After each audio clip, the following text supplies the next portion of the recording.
Students, आज हम class 10th के बच्चों को काव्य पढ़ाएंगे। काव्य में हम सूरदास का पाठ पढ़ेंगे। इसमें हम सूरदास के पद को पढ़ेंगे। तो आइए देखते हैं पद। सूरदास के पद है। चरण कमल बंदो हरिराई, जाकी कृपा पंगु गिरि लंघे, अंधे को सब कुछ दर्शाई। बहिरो सुने गूंग कुनि बोले, रंक चले सिर छत्र धराई। सूरदास स्वामी करुणा में, बार बार बंदो तिह पाई। राई का अर्थ है यहाँ पर राजा से, ठीक है। राई का अर्थ है यहाँ पर राजा से। पंगु मतलब लंगड़ा, रंक मतलब दरिद्र, ठीक है। रंक का अर्थ है दरिद्र और पाई मतलब चरण, पैर, ठीक है। अब सूरदास जी यहाँ क्या कह रहे हैं?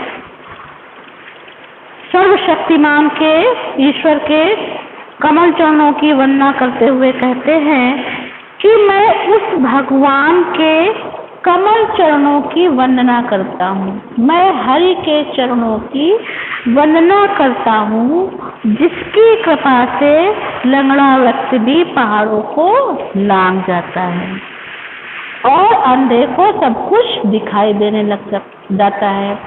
बहरा व्यक्ति सुनने लग जाता है और गूंगा व्यक्ति फिर से बोलने लगता है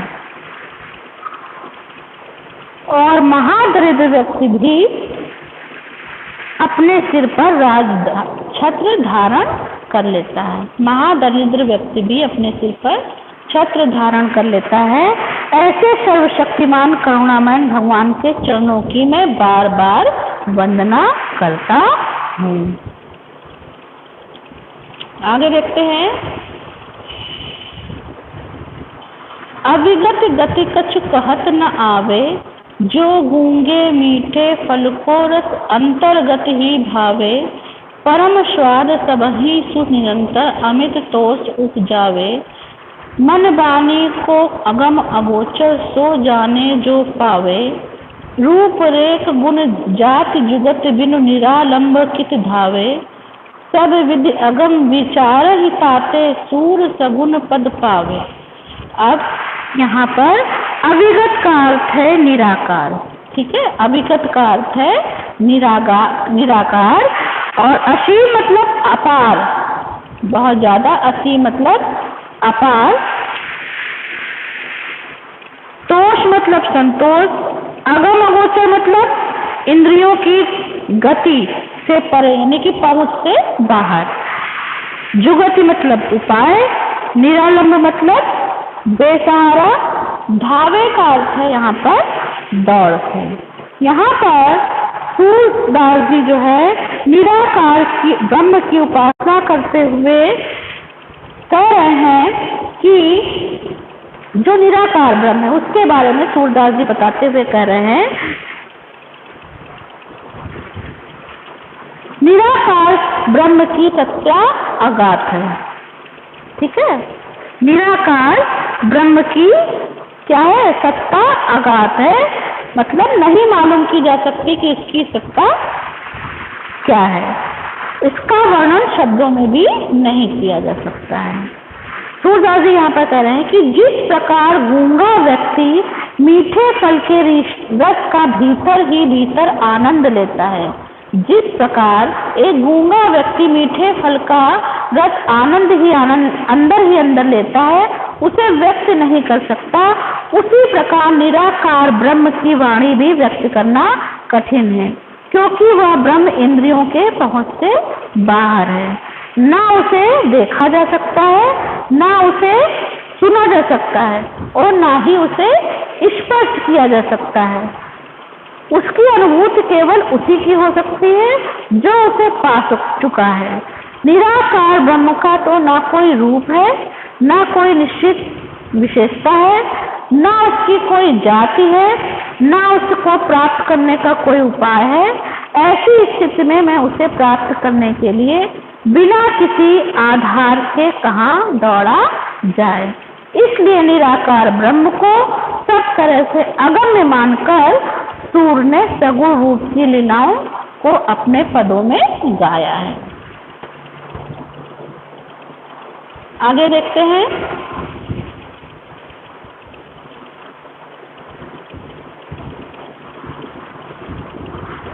किलिकत कान्हा घुटुरुअनि आवती, मणिमय कनक नंद के आंगन, बिंब पकड़िबे धावत, कबहु निरखि हरि आपू चाहको, करिशो पकड़न चाहत, किलक हसत राजत दो दितियां, दे दतियां पुनि पुनि तिह अवगाहत, कनक भूमि पर कर पग छाया, या उपमा इस राजति, करि करि प्रतिपद प्रतिमन वसुधा, कमल बैठकी साजती, काल दशा सुख निरख जशोदा, पुनि पुनि नंद बुलावती, अचरा तरले ढाक सूर के, प्रभु को दूध पियावत। यहाँ पर सूरदास जी ने भगवान कृष्ण के बाल लीला का वर्णन किया है। वो बता रहे हैं कि जब बालक श्री कृष्ण स्वर्ण से बने हुए तथा मणियों से जड़े हुए नंद जी के आंगन में घुटनों के बल चल रहे हैं, तब आंगन एवं मणियों पर पड़े हुए जो प्रतिबिंब है, छाया है, वो पकड़ने के लिए दौड़ते हैं। ठीक है, प्रतिबिंब को पकड़ने के लिए दौड़ते हैं। बिंब मतलब छाया। कभी अपनी परछाई को जो मणियों पर पड़ती है, कभी वे अपनी परछाई को जो मणियों पर पड़ती है हाथ से पकड़ना चाहते हैं। किलक हसत राजत दे दतियां, यानी यहाँ पर किलक की मतलब है यहाँ किलकारी मारना। कभी किलकारी मारते हैं तो कभी हंसते हैं, जिसमें उनका मुख खुल जाता है। उनके मुख के दो दांत अत्यंत ही शोभा देते हैं, जो परछाई में हंसती हुई मुद्रा में दिखाई देती है। वे बार बार क्या करते हैं, उन्हें पकड़ने के लिए दौड़ते हैं, पकड़ने के लिए चेष्टा करते हैं, अपनी परछाई को बार बार पकड़ने की चेष्टा करते हैं। आंगन की स्वर्ण भूमि और मणियों पर बालक श्री कृष्ण के कमलवत हाथ और पैरों की जो छाया पड़ती है, कमलवत हाथ और पैरों की जो छाया पड़ती है, जिसे देखकर ऐसा प्रतीत होता है कि मानो प्रत्येक मणि में उनके बैठने के लिए पृथ्वी ने कमल का आसन सजा दिया है। श्री कृष्ण की इस बाल लीला को देखकर यशोदा जी प्रसन्न होकर बार बार नंद जी को बुलाती हैं और अपने आंचल तले बालक श्री कृष्ण को ढककर दूध पिलाती हैं। ठीक है, आगे देखते हैं।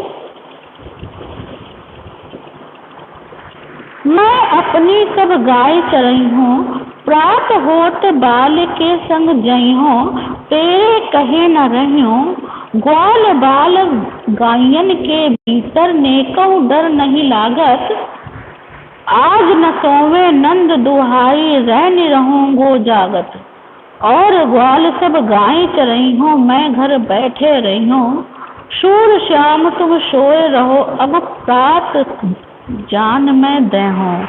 अब यहाँ पर बल का अर्थ है बलराम, गायन का अर्थ है गायो, नेकों का अर्थ है तनिक भी, दुहाई मतलब शपथ, रैनी का अर्थ है रात, देहों का मतलब ढूंढी। यहाँ पर श्री कृष्ण अपनी माता यशोदा से कहते हैं, हे माता, मैं अपनी सारी गाय को चराने के लिए वन में जाऊंगा। प्रातः काल होते ही मैं भैया बलराम के साथ वन को चला जाऊंगा। मैं तेरे कहने पर भी घर पर नहीं रुकूंगा। ग्वाल वालों के बीच मुझे तनिक भी डर नहीं लगता है। मैं आज नंद बाबा की सौगंध खाकर कहता हूँ कि मैं रात भर नहीं सोऊंगा और जागता रहूंगा, ताकि सुबह ग्वालों के साथ गाय चराने के लिए जा सकूं। मुझे यह अच्छा नहीं लगता कि और सभी ग्वाले गाय चराने के लिए जंगल में जाएं और मैं घर पर ही बैठा रहूं। ऐसा कैसे हो सकता है? इतना सुनकर माता यशोदा ने श्री कृष्ण को आश्वासन दिया और कहा कि हे पुत्र, अब तुम सो जाओ और सुबह होने पर मैं तुम्हें गाय चराने के लिए अवश्य भेज दूंगी।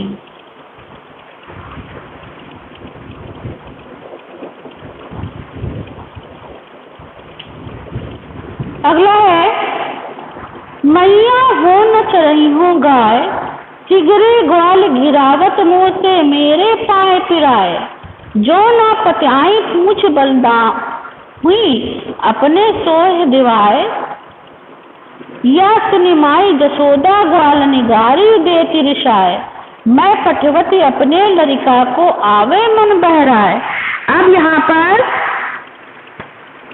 माता यशोदा से बालक श्री कृष्ण शिकायत कर रहे हैं। चरैयों मतलब चराऊंगा, चिगरे मतलब सारे, ठीक है, घिरावत मतलब घेर लेना, ना पताइए मतलब विश्वास करो, शोह मतलब कसम से, सौगन से, नाय मतलब माता, रिशाय मतलब नाराज होना, क्रोध में होना, पठवत मतलब भेजती हूँ, ठीक है, और लड़का मतलब लड़का, ताही मतलब उसको, रिंगाई मतलब दौड़ाकर। इसमें श्री कृष्ण भगवान जी बता रहे हैं, माता यशोदा से क्या कह रहे हैं कि श्री कृष्ण वन में ग्वाल बालों द्वारा किए गए व्यवहार के संबंध में शिकायत कर रहे हैं कि हे माता, मैं गाय चराने नहीं जाऊंगा, ये सब ग्वाले मुझसे गाय को घिरवाते हैं और दौड़ते दौड़ते क्या मेरे पैर दुखने लग जाते हैं। हे माता, यदि विश्वास न हो तो मैं बलराम भैया से पूछ लो, किंतु अपनी कसम दिलाकर पूछना, अन्यथा बलराम भैया भी झूठ बोल सकते हैं। बालक श्री कृष्ण की यह शिकायत सुनकर माता यशोदा क्रोध में आकर ग्वालों को गालियां देती हैं और कहती है कि मैं तो अपने बालक को इसलिए भेज देती हूँ कि वह जरा मन बहला लेगा और वापस आ जाएगा, उसका कुछ मनोरंजन हो जाएगा। मेरा बालक तो अभी छोटा है। इस तरह से तो ये दुष्ट ग्वाले उसे दौड़ा दौड़ा कर परेशान कर डालेंगे। यहाँ पर श्री कृष्ण भगवान माता यशोदा से शिकायत करते हुए, उलाहना देते हुए बता रहे हैं। आइए अगला देखते हैं।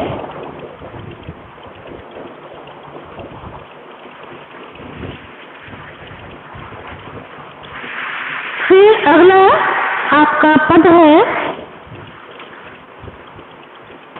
सखी मुरली लीजे चोर, जिन गोपाल कीन्हे अपने बस, कीट सबन की तोरी, छिन एक भर भीतर, निशि वासर भरत न कबहू छोरी, कबहू कर कबहू अगराने, कटि कबहू खोस जोरी, न जानो कछु मेली मोहनी, राखे अंग अंग भोरी, सूरदास प्रभु को मन सजनी, बंधियो राग की डोर।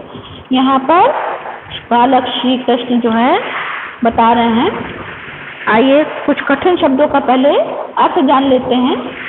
निशिवासर मतलब रात दिन, राग मतलब संगति प्रेम, मोहिनी मतलब मोहित करने वाली, भोरी मतलब भुलवा कर। यहाँ पर कह रहे हैं, हे सखी कृष्ण की मुरली को हम लोग चुरा क्यों न लें।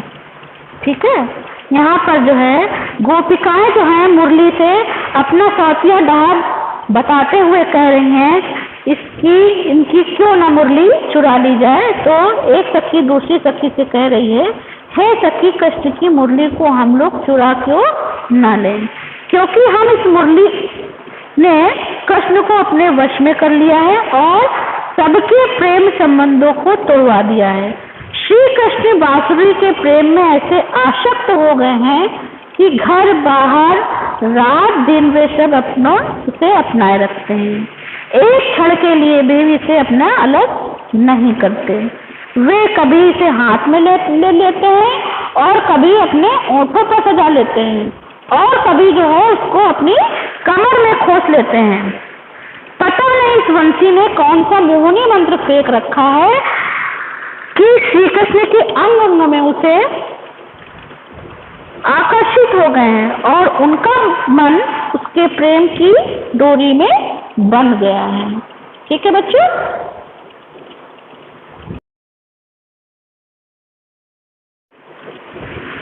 उधो मोही ब्रज विसरत नाही, वृंदावन गोकुल वन उपवन सघन कुंज की छाई। प्रात समय माता जसुमति अरु नंद के देख सुख पावत, माखन रोटी दह्यो सजायो अति हित साथ खवावत। गोपी ग्वाल बाल सम खेलत, सब दिन हसत सिरात। सूरदास धन धन ब्रजवासी, जिनसो हिति जदुजात। अब यहाँ पर विसरत नाही का मतलब है भूलता नहीं, सिरात मतलब बीत जाता है, सघन मतलब घना, जदु साथ मतलब श्री कृष्ण। यहाँ पर क्या कहा जा रहा है, इसमें बताया जा रहा है कि हे उद्धव, मुझे ब्रज की बड़ी याद आ रही है, मैं उसे भुलाए से भी नहीं भूल पाता हूँ। हे उद्धव, मुझे ब्रज की बहुत याद आ रही है, मैं उसे भुलाना भी चाहता हूँ लेकिन नहीं भुला पा रहा हूँ। वृंदावन गोकुल वन उपवन सघन कुंज की छाएं, मतलब वृंदावन गोकुल के वन वाटिका घन कुंजों की छाया, सभी के सुख मुझे सता रहे हैं। और प्रातः काल जब माँ यशोदा नंद जी के दर्शन कर अत्यंत ही आनंद प्राप्त करती थी, माता यशोदा माखन रोटी और दही सजाकर अत्यंत प्रेम से मुझे खिलाती थी। मैं नित्य गोपियों वालों के बच्चों के साथ खेल खेल कर सारा दिन व्यतीत करता था। ठीक है, यहाँ पर कृष्ण भगवान जी बता रहे हैं, यहाँ पर कह रहे हैं सूरदास जी कि उन ब्रजवासियों का जीवन धन है जिनके साथ ब्रज वल्लभ भगवान इतना स्नेह रखते थे। ठीक है, यहाँ पर सूरदास जी कह रहे हैं कि मैं उन ब्रजवासियों के लिए धन्य हूँ, मेरा जीवन धन्य है जिनके साथ में ब्रजवल्लभ भगवान इतना स्नेह रखते थे। आगे देखते हैं।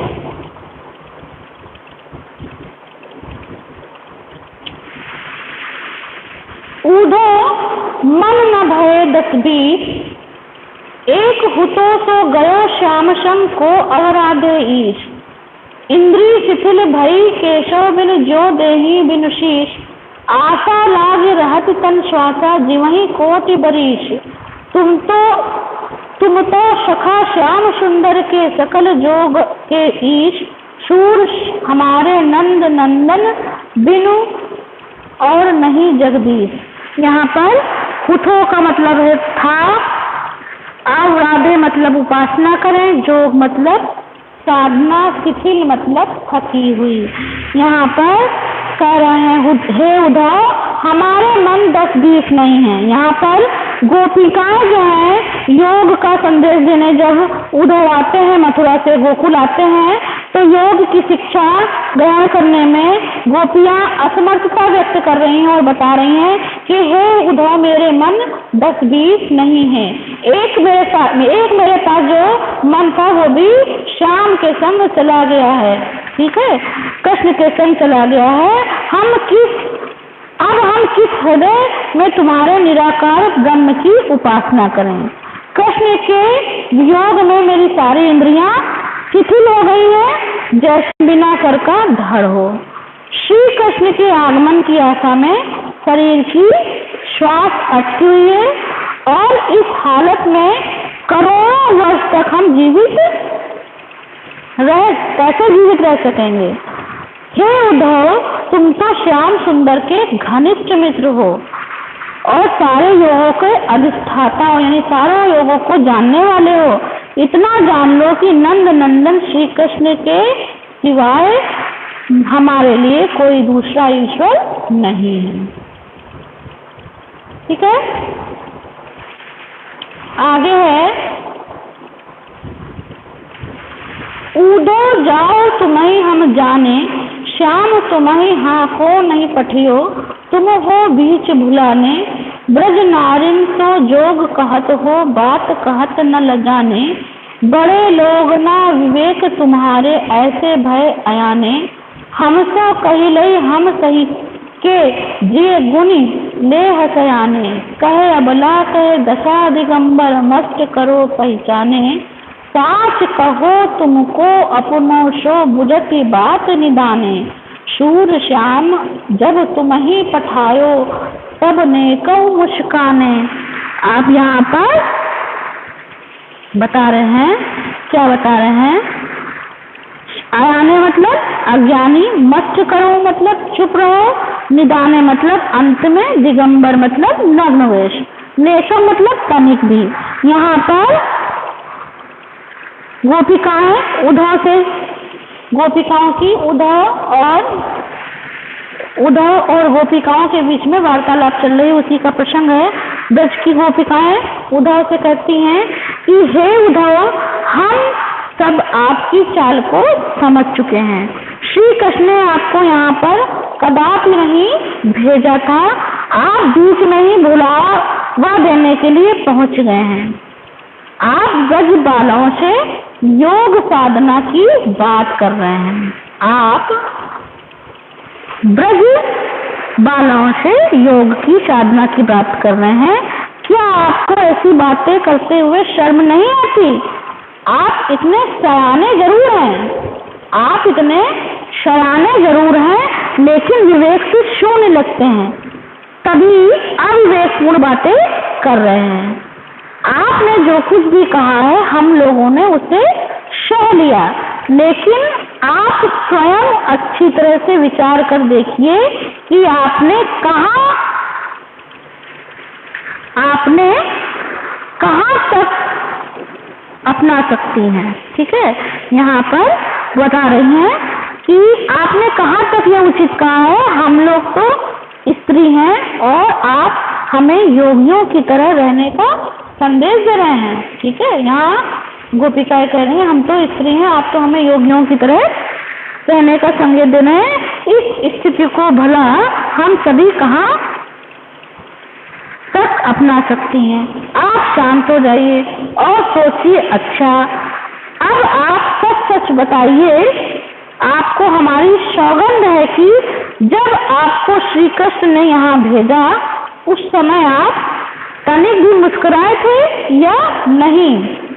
यदि उस समय थोड़ा भी मुस्कुराए होंगे तो बस समझ लीजिए कि उन्होंने आपसे यह मजाक किया है, मजाक में ये बात आपसे कही है। ये वाला पद बहुत ही पूछते हैं बेटे, जो मैं आपको एक्सप्लेन करने जा रही हूँ, जिसका स्पष्टीकरण दे रही हूँ। निर्गुण कौन देश को बासी, मधुकर कही समुझाए सौहदे, बूझति साच न हासी। को है जनक कौन है जननी, कौन नारी को दासी, कैसे वरण भेष है कैसो की रसमय अभिलाषी। पावेंगे पुण्य कियो आपनो जो, वे करेंगे गाशी, सुनत मौन है रहियो बाहुर शूर शबे मति नाशी। यहाँ पर निर्गुण का मतलब यहाँ पर बताया जा रहा है। पहले आप कठिन शब्दों का अर्थ देख लीजिए। साच न हासी का मतलब है, अर्थ है, साच न हासी का अर्थ है हंसी नहीं सच सच पूछती हूँ। जनक का अर्थ है पिता, जननी का अर्थ है माता। ठीक है, गासी मतलब छल कपट, गासी का अर्थ है छल कपट, और अभिलाषी का अर्थ है इच्छुक, मधुकर का अर्थ है भ्रमण, शव का मतलब शपथ, नासी मतलब नष्ट हो गई, बावरा मतलब पागल। यहाँ पर गोपिकाएं उद्धव जी से निर्गुण ब्रह्म के स्वरूप में और उनके व्यक्तित्व के संबंध में कुछ पूछ रही हैं। क्या पूछ रही हैं? हे उद्धव जी, मैं आपको सौगंध देकर पूछती हूँ, हंसी नहीं कर रही हूँ, आप हमें यह समझा कर बतला दीजिए कि आप जिस निर्गुण ब्रह्म की चर्चा कर रहे हैं वे किस देश के रहने वाले हैं, कौन उनके पिता है और कौन उनके माता है, कौन उनकी पत्नी है और कौन उनकी दासी है, उनका रंग कैसा है, उनकी वेशभूषा कैसी है, वे किस प्रकार की आनंद की अभिलाषा करते हैं। हे उद्धव जी, आप इसे बताने में किसी भी प्रकार का छल कपट करेंगे तो निश्चय ही उसका बुरा परिणाम आपको मिलेगा। गोपिकाओं के इन प्रश्नों को सुनकर उद्धव जी बावले से होकर चुप हो गए, मानो उनका सारा विवेक नष्ट हो गया है। मतलब यहाँ पर उद्धव गोपिकाओं के प्रश्नों के आगे वो निरुत्तर हो चुके हैं। अब आपके पद में आखिरी पद है, ठीक है। आपको मैं अभी स्पष्टीकरण इसका दिए देती हूँ, आइए देखते हैं।